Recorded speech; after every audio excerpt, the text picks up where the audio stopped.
ও আমার প্রাণপ্রিয় বন্ধুগণ, মুসল্লিয়ানে কেরাম, আজকে সাপ্তাহিক ঈদের দিন, জুমার দিন, আবার একটা 14ই ফেব্রুয়ারি, আবার শবে বরাতের রজনী।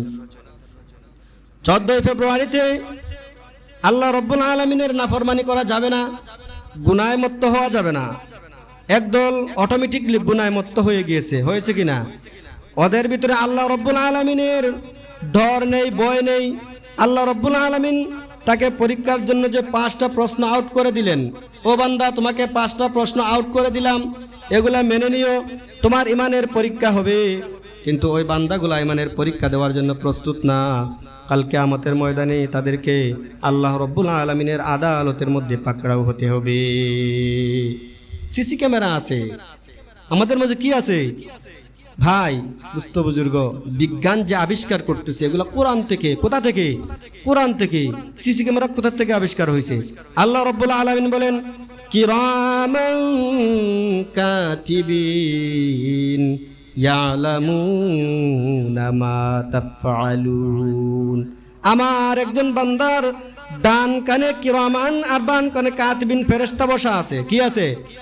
ডান বাম কাঁধে কিরামান কাতিবিন নামক 2জন ফেরেশতা বসা আছে। ওরা প্রতি সেকেন্ডে সেকেন্ডে আপনি যে গুনাহ করতেছেন তা ভিডিও ফুটেজ আল্লাহর কাছে পাঠাইতেছে। আপনি যদি ভালো কাজ করে থাকেন তার ভিডিও ফুটেজ আল্লাহর কাছে পাঠাইতেছে, ভিডিও হইতেছে। ফুটেজগুলা কাল কিয়ামতের ময়দানে আপনি নিজেই দেখতে পাবেন।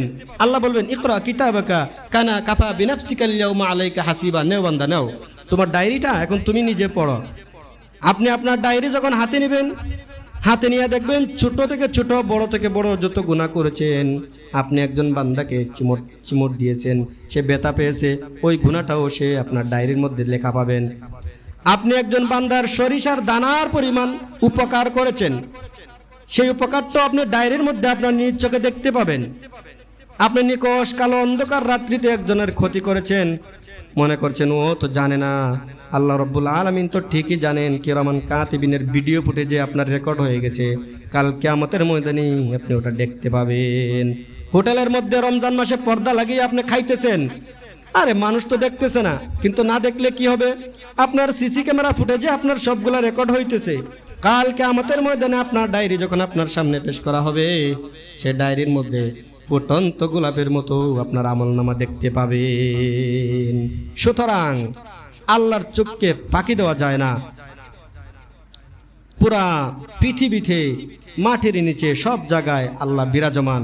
আমার বন্ধু, আমার দুস্থ আহবাব, প্রিয় মুসল্লিয়ানে কেরাম, আল্লাহ রব্বুল আলামিন আমাদেরকে, আমাদের ইমানকে যে 5ভাবে পরীক্ষা করবেন, এই 5ভাবে পরীক্ষার জন্য আমরা উত্তীর্ণ হইতে পারি। উত্তীর্ণ হয়ে যেন কাল কিয়ামতের ময়দানে আমরা সফল কাম হইতে পারি। আল্লাহ যেন তৌফিক দান করেন। সকল বলেন আমিন। আজকে বরকতের রজনী, শবে বরাতের রাত, আপনারা বেশি বেশি করে নফল ইবাদত করবেন, নফল নামাজ পড়বেন, দিনের বেলায় রোজা রাখবেন, আল্লাহর কাছে প্রার্থনা করবেন। আল্লাহ রব্বুল আলামিন আমাদের পিছনের সমস্ত গুনাহকে মাফ করে দিবেন। বলেন সুবহানাল্লাহ। সুতরাং এইরকম বরকতপূর্ণ রাত্র আমরা খুঁজে খুঁজে আমাদেরকে ইবাদত করতে হবে। আবার এমনটা নয় যে 14 ফেব্রুয়ারি দিবসে আমরা নষ্টামি করলাম, যত করতে পারি রাত্রে তো মোনাজাত করে আল্লাহর কাছে ক্ষমা চেয়ে নিব, এরকম ধারণা যেন না হয়। আল্লাহর কাছে এরকম ধারণা করবেন না। আল্লাহ রব্বুল আলামিনের কাছে আপনি পুত পবিত্র হইতে হইলে সব সময় আপনার অন্তরকে পরিষ্কার রাখতে হবে। 14 ফেব্রুয়ারি দিবসকে পালন করা যাবে না। ভালোবাসা কাকে বলে?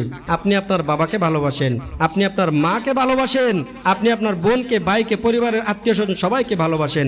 ভালোবাসা একদিন হয় না, ভালোবাসা সারা বছর। ভালোবাসা সারা বছর।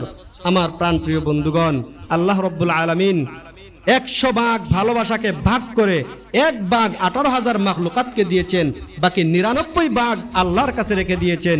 এই 1 ভাগের যদি 18,000 মাখলুকাতের মধ্যে বন্টন করা হয়, তাহলে আমরা কত পার্সেন্ট পাইলাম? 0%, 0% পাই নাই।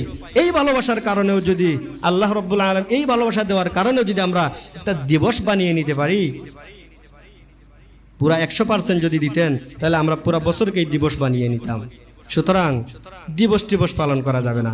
আপনি মাকে ভালোবাসেন সারা জীবন, আপনি বাবাকে ভালোবাসেন সারা জীবন, অনৈতিক ভালোবাসায় জড়াবেন না, যে ভালোবাসা আপনাকে কবর জগতে শান্তিতে রাখবে না, যে ভালোবাসা আপনাকে হারামের রাস্তায় ঠেলে দিবে, যে ভালোবাসা আপনাকে জাহান্নামের রাস্তায় নিয়ে যাবে, ওই রকম ভালোবাসা আমাদের দরকার নাই।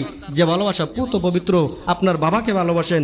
আজকের দিনে, যেহেতু আজকের দিনে আপনি যদি মনে করেন আমি আমার মাকে ভালোবেসে এক লোকমা খাবার মুখে তুলে খাইয়ে দিব, আপনার একটা নফল হজের সওয়াব হবে।